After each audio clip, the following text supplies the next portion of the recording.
Good morning. It's Thursday, May 21st, and you're with us at Ask. The doctor is in. Ask Dr. Arwady. It's been a few days since I've been here. The doctor is in. Ask Dr. Arwady. I am Sybil Madison, your Deputy Mayor for Education and Human Services, and I'm here with Dr. Allison Arwady. Morning. She's your commissioner for the Chicago Department of Public Health. We are so happy you're with us because this is where you can get the latest on COVID-19 in Chicago. This is also where you can get your questions answered because we think it's really important that people have accurate and up-to-date information. You can put those questions in the chat box below. You can also send them through Facebook or Twitter using the hashtag AskDrArwady. We're going to check our social distance to make sure that we are good. And I'm going to turn it over to Dr. Arwady to give us a few updates on COVID-19 here in Chicago. Sounds good, thanks. And thank you everybody for joining us. So first, just to remind people right from the beginning, this afternoon at 1 o'clock, we're going to be doing a press conference with the mayor, and I'll be there and some other folks talking about mental health specifically. And, you know, we've had a number of conversations about mental health here, and there's some new investments being made. It's just the beginning of sort of some long strategies and work to really think about how as a city we're not just sort of physically recovering but thinking about really supporting people's mental health. So encourage people to join, and then in follow-up tomorrow we'll have a guest, Matthew Richards, who is Chicago Department of Public Health's Deputy Commissioner for Behavioral Health. So really oversees our mental health, our substance use, our violence prevention work. Will be the guest tomorrow, and we'll be diving in a little more on some of the mental health data and plans. So, but for today, I encourage you to go, as always, to chicago.gov/coronavirus. We update that website every day, and we're adding more things to the latest data and reports tab at the top.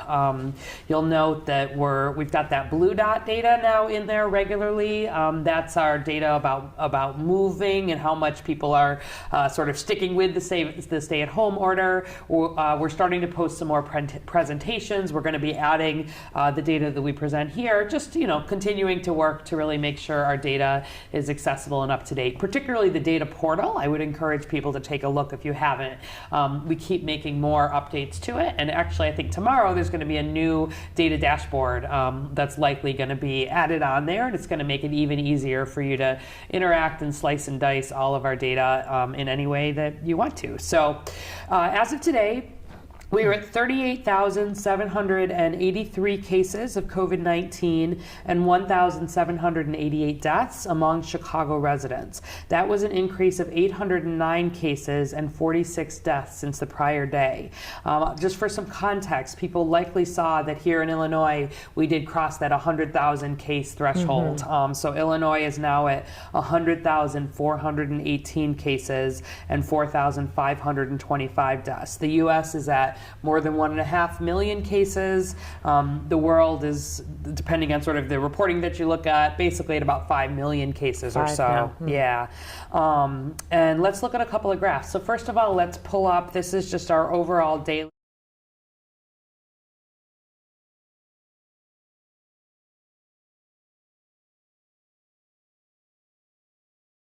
There'll be some tests that will be coming in, so it won't, you know, those days on the right will increase a little bit. We definitely, you know, we're starting to be on the downtrend here. Huh? Yeah, and tomorrow actually there's going to be a press conference that's a little bit more focused on reopening, and we'll be going over in detail again with the mayor and partners, etc., where we are on a lot of our reopening metrics. So you can watch for some of that tomorrow. But we are making progress here. It's been a long road. And we still need people, obviously, really abiding by that stay-at-home order, which is in place, you know, still now. So now and through the Memorial Day weekend. Absolutely. So we are making some progress. Let's also pull up the graph that talks about how we're doing on testing. So we've tested almost 150,000 individual Chicagoans, more tests than that, and our 7-day average is now over 3,600 individuals per day, and you'll see that our percent positivity is now under under 20%. That's over a 7-day average. Of course, that 20% is our cutoff that's been set by the state for reopening. So we're at a 19.4% positivity. Really pleased to see progress in both of those.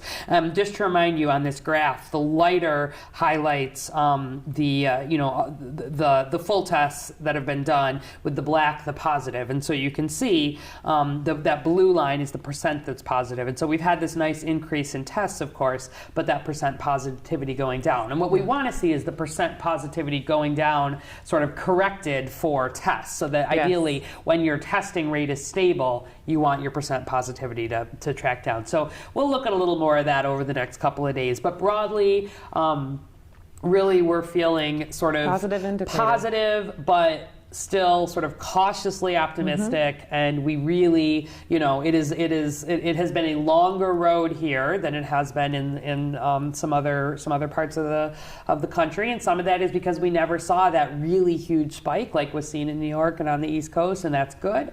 But wanted to generally sort of hint it that we are doing well here. I think with that, I will maybe just note as an update, we talked earlier in the week, shared some of the Latino data in particular. That's been a major focus.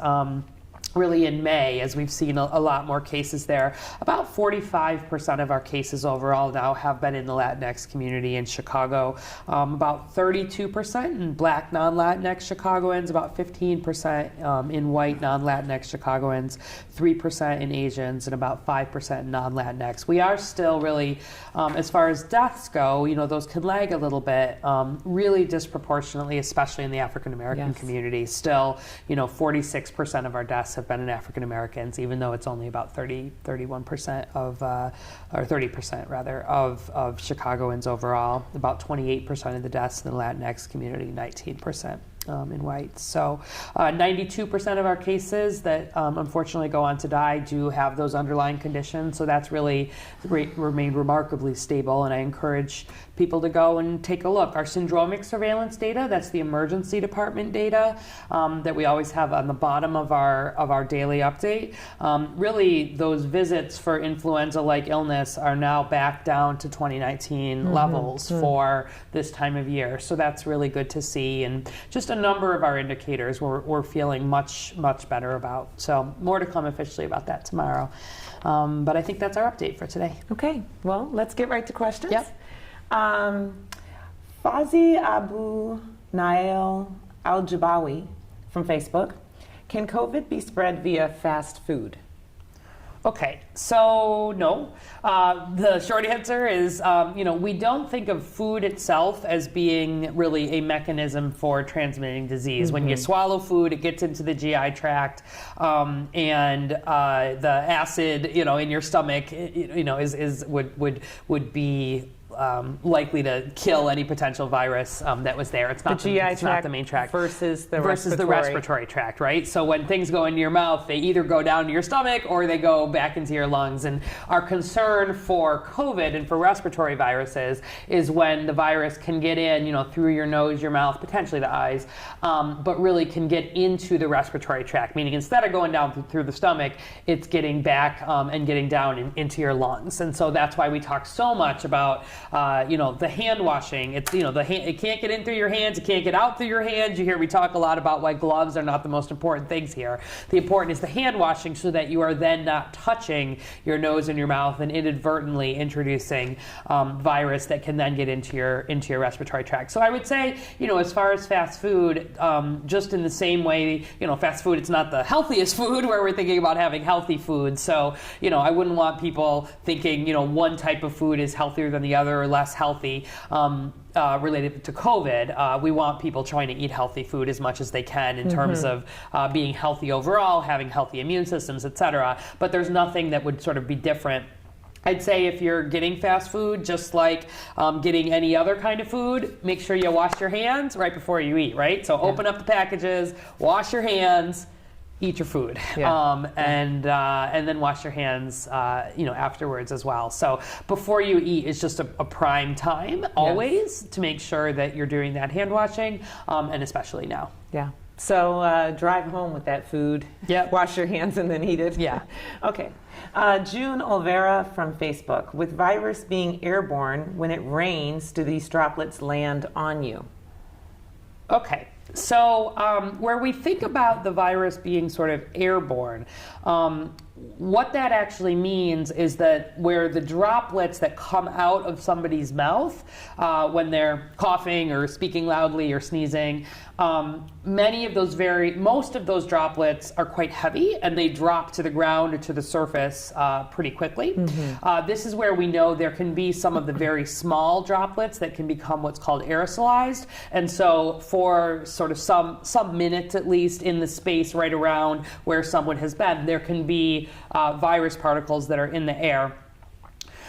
There's still questions actually about how many of these virus particles one would need to inhale. This is still a space of some research. But the reason why we want people wearing those cloth face coverings, again, just as a reminder, is that this primarily helps keep your droplets from getting out into the world and potentially infecting others. Yes. So when you wear a face covering, you are primarily protecting the people you might sort of be interacting with throughout the day, just as when they wear a face covering, they are protecting you. It's a barrier. It's a barrier. And so this concern about virus sort of in the space right around people, which is also why we want that 6-foot distance right from the beginning, has nothing to do with it being in the air sort of at large or being caught up into the clouds or the air streams or the rain streams or anything like that. So there is no concern, none, that COVID is in the water, is in the rain, is in the tap water, is in the lake, is in the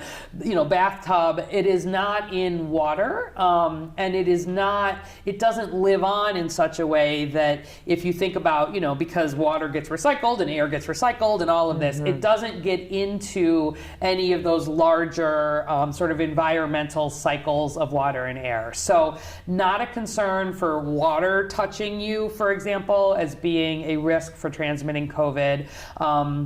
Not a concern for being sort of out in the environment, outside, not around other people. Also, that's why we encourage people. I want people getting some of those mental health benefits of being outside, getting some sunshine, getting some fresh air, getting your heart rate up every day. I want folks going on walks. I just don't want you interacting with people outside of your household. The risk, remember, living, breathing people is our highest risk, and having those close interactions with living, breathing people. Much lower risk is the potential touching of surfaces, because the surfaces themselves are only a problem if they have had droplets from living, breathing people on them.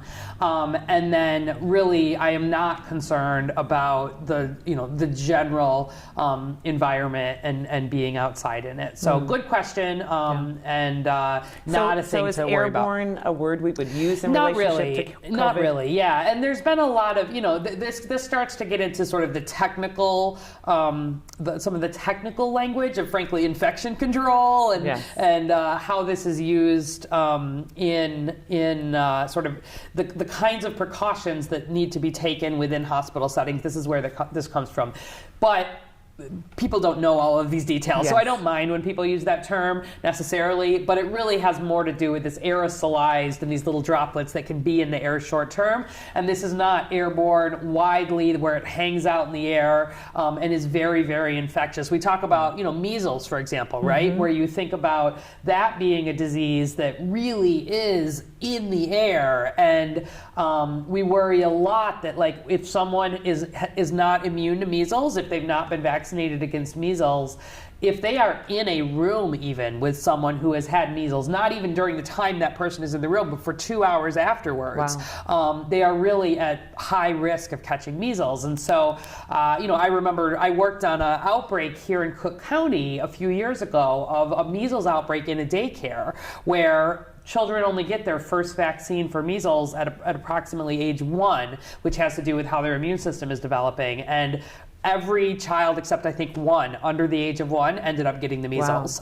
Because there had been just one child in there with measles, and it is just so infectious that we worry about it just being in the air. That's not the same level of concern here. The way that this is transmitted still, by and large, it's this 6 foot close, without the face covering. But even setting the face covering aside, that close contact within 10 minutes is still what is high risk in terms of transmitting disease. So. Yeah, it's all sort of, I think this is difficult for people sometimes because you want, you want the answer to be just black, white, yes, no, there is no risk or there is high risk. Yes. And everything related to COVID is sort of on a spectrum of risk. Yeah. And if you never ever leave your apartment and you never have any interaction, your risk is lower.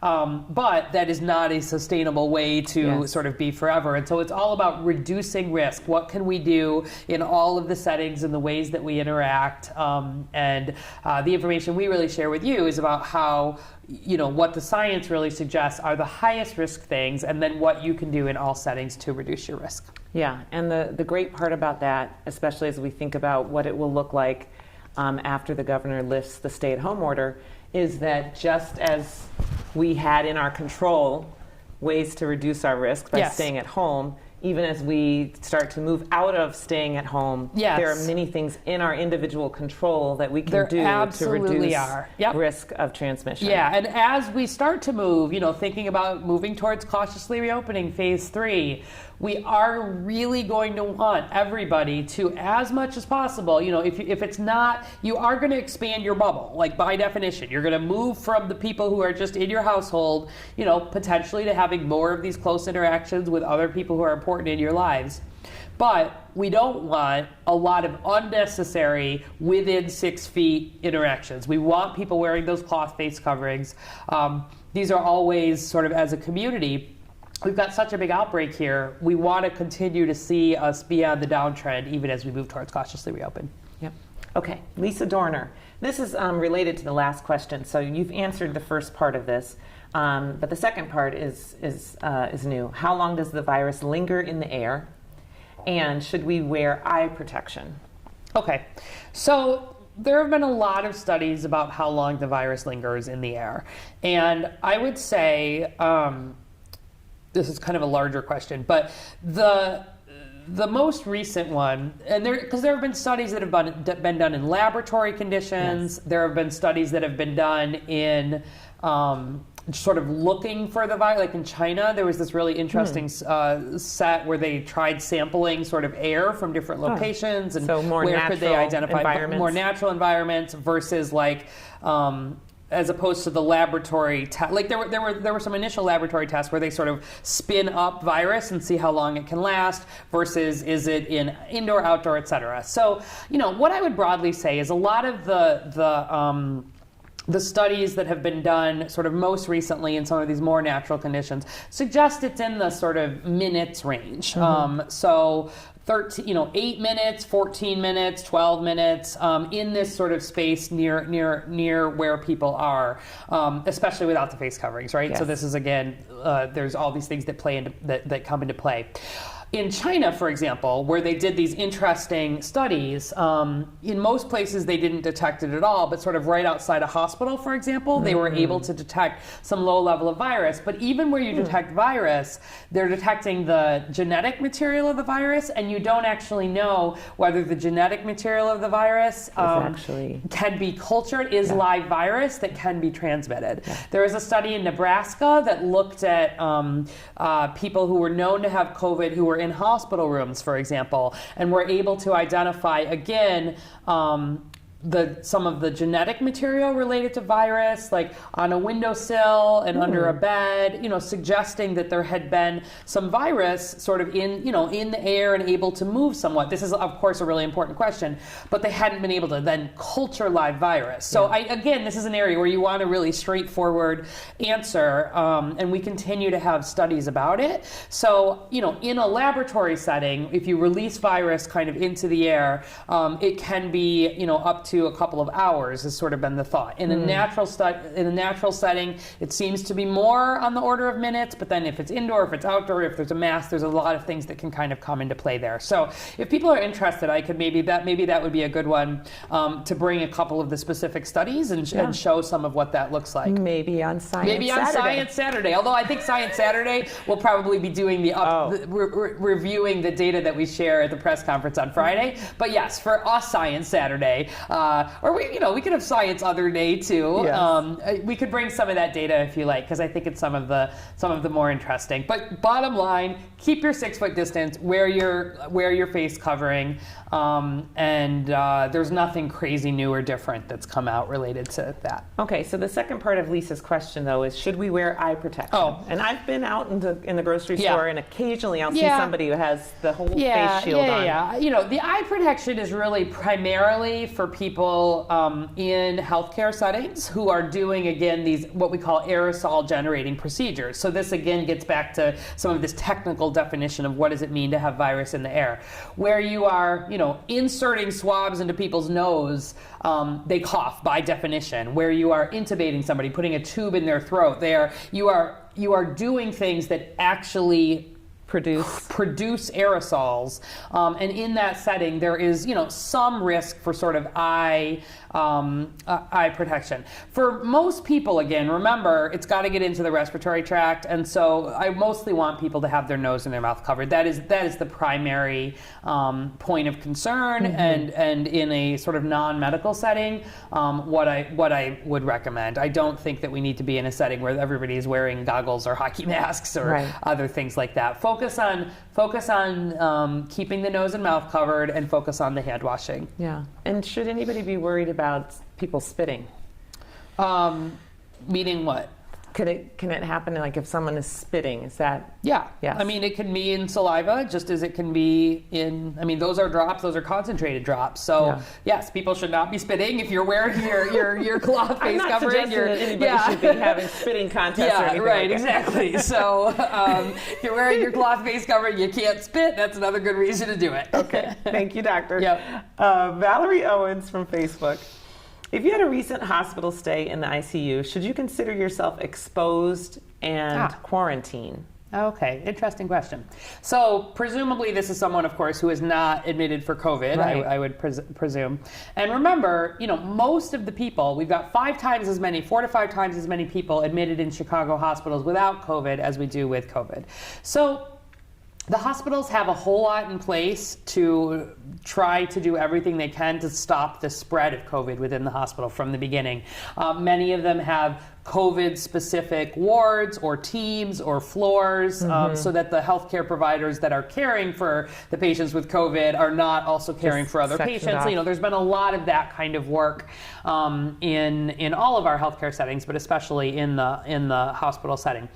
I would say, certainly if you've been in a hospital, your risk for having been exposed to COVID is higher than if you were not in a hospital, just sort of by definition. So I think, we're under a stay-at-home order right now anyway, so, my recommendation would be that if it is possible for you to sort of self-quarantine for those 14 days, or at least to be extra cautious in terms of limiting interactions, that's probably a smart thing to do. I think the chance that you have sort of inadvertently picked up COVID in the hospital is very, very low, but if you were just in the ICU, you were pretty sick, and so you're going to need to pay close attention to your health anyway. So I would just, be home as much as you're able to be.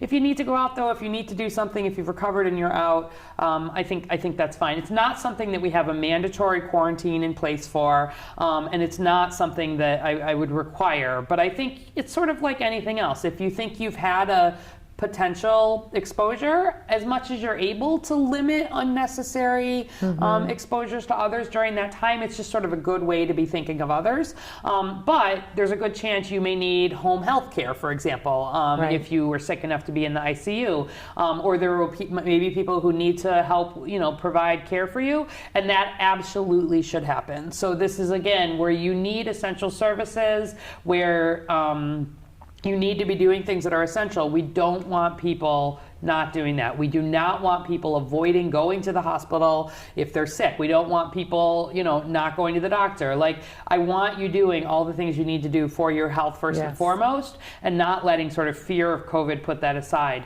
But if you've been, if you have some concern and you're able to have less interaction for a couple of weeks, that's sort of a nice thing to do from a community perspective as well. Right. Okay. Namican on Twitter. What do we know about the impact of COVID on Asian Americans in Chicago? Oh, okay. So if you look at our daily data, and actually if you go to the data portal, you can slice by all kinds of different backgrounds, but maybe we'll look at Asian specifically. So we've had 38,783 cases in total here in Chicago. 841 of those have been among people who report Asian, non-Latinx race and ethnicity. I will note that we still have, thousands of cases for whom we are still not getting race ethnicity data, although we've been working a lot to improve that, so there could be some more than that, but that's what we know. And about 2.9% of the cases overall have been in the Asian non-Latinx community. Now, if you look at the rate per 100,000, that's where we start sort of correcting those numbers for the population. And so, which helps us compare. Groups. And so if we look, for example, the Asian non-Latinx, the rate is 467 cases for every 100,000 Asian Chicagoans. In comparison, we have about 503 cases among white Chicagoans per every 100,000 white Chicagoans. And then we have about 1,200 or so cases for every 100,000 black Chicagoans, and about 1,700 cases per 100,000 Latinx Chicagoans. So you just get a sense there that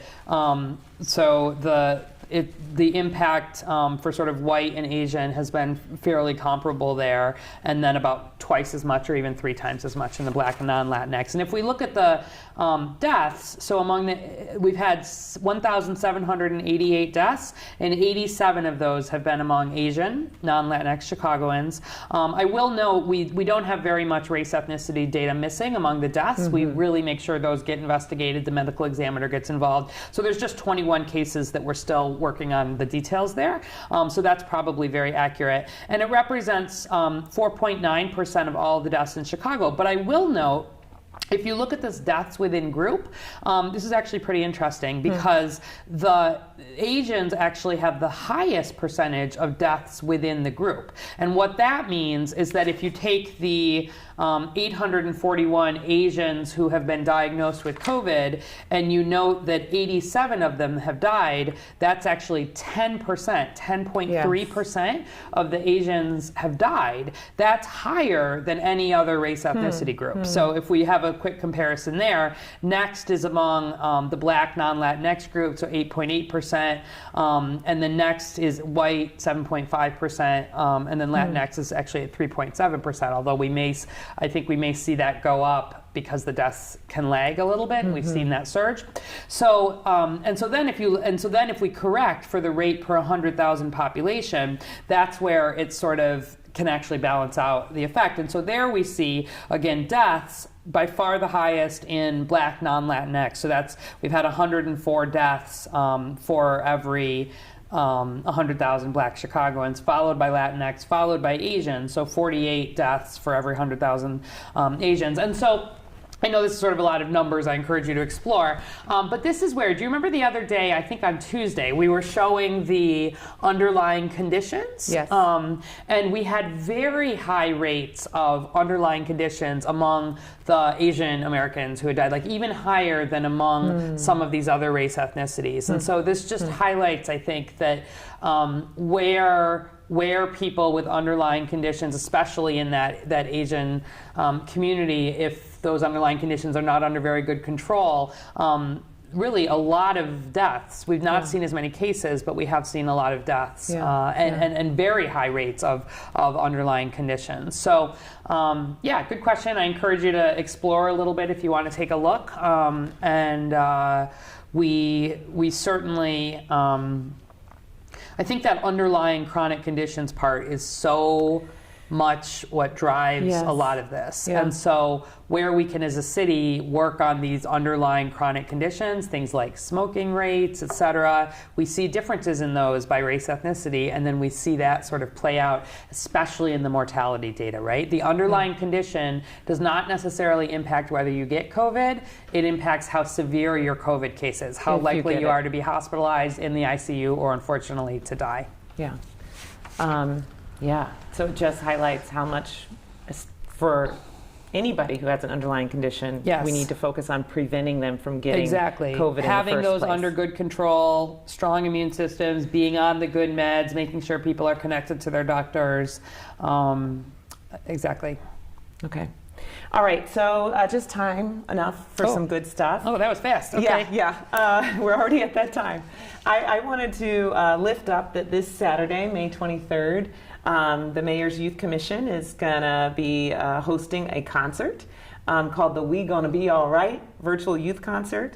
It's featuring the mayor, of course, Jeremiah, DJ Mike P, Jamal Green, Bella Boz, Spraydo, Angelina Victoria, and I think a couple of other special guests. It'll be streaming on any of the mayor's social media channels. So that includes Instagram, Facebook, and Twitter. It's at 3 p.m. on Saturday. So those of you, and I know all of you, know young people who would enjoy this concert, please let them know about it. 3 p.m. Saturday on the mayor's social media channels. All right, great. I'll also highlight on the Stay Homes Hit Play. Remember, that's where you've got a chance to sort of go behind the scenes with the mayor, with curators from a lot of our cultural institutions around Chicago. The Museum of Science and Industry is now up. So I encourage, if you've got kids or even if you don't have kids and you like to see what's going on sort of at these museums, it's a really nice way to get a look at what's going on. And particularly, you know, the science one is one of my favorites, so I especially encourage that one. You can go to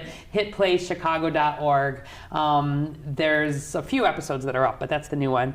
And then we got a message here from the Chicago Animal Care and Control, who have latched on to this idea of appreciating healthcare workers, first responders, essential employees. And so they are really encouraging, you know, there's been this movement to sort of come out on front porches and do Yes. some applause at 8 p.m. in the evening. They are encouraging you to involve your dogs I in this heard if about you've got this, dogs. yes. Yes. So there's sort of a howl of gratitude Yes. thought. So if you're interested, you know, again, sort of this every evening at 8 p.m., you know, you can come out, you can clap, you can howl, you get bonus points if the dog growls you, joins you to howl. And the Chicago Animal Care and Control is asking if folks are interested to post howling videos. You can send them to them or you can send them to us and we'll get them over. They're wanting to kind of, it's an interesting way to sort of think about bringing in animals Yes, and yes. showing gratitude. And we will finish with a good news picture also from animals. So this one's from the Lincoln Park Zoo. There have been 2 Japanese macaque. Do you say macaque? Is that the monkey? Macaque? I think it's macaque. Oh, I have 2 no Japanese idea. macaque monkeys and a Diana monkey. So particular kinds of monkeys that have been born while we've been under the stay-at-home order. And so the Lincoln Park Zoo, which of course is our wonderful free zoo that everybody loves to visit, they did a press release, and you can go and check out on the website and really see some pictures and some video of the new baby monkeys. So again, encourage you, if you've got kids or even if you don't, you know, some of the nice things that continue to happen, and have a little pick-me-up. And with that, I would ask you, if you're interested, think about joining for the press conference at 1 o'clock related Yes. to mental health. And tomorrow, again, we'll have our guest on, and we'll really be very focused on mental health here in Chicago. He's like very thoughtful and spends all of his time thinking about behavioral health here in Chicago. So Matt Richards. So I encourage you to put in questions and thoughts related to that. Yeah, you're going to enjoy that. Tomorrow at 11. Tomorrow at usual 11, time. usual time. Yes. And then until then, we would love for you to do all that you have been doing to give us these great results that we're cautiously optimistic about. And more to come publicly on Friday. Yes. So do your part by staying home. And saving lives. We'll see you tomorrow.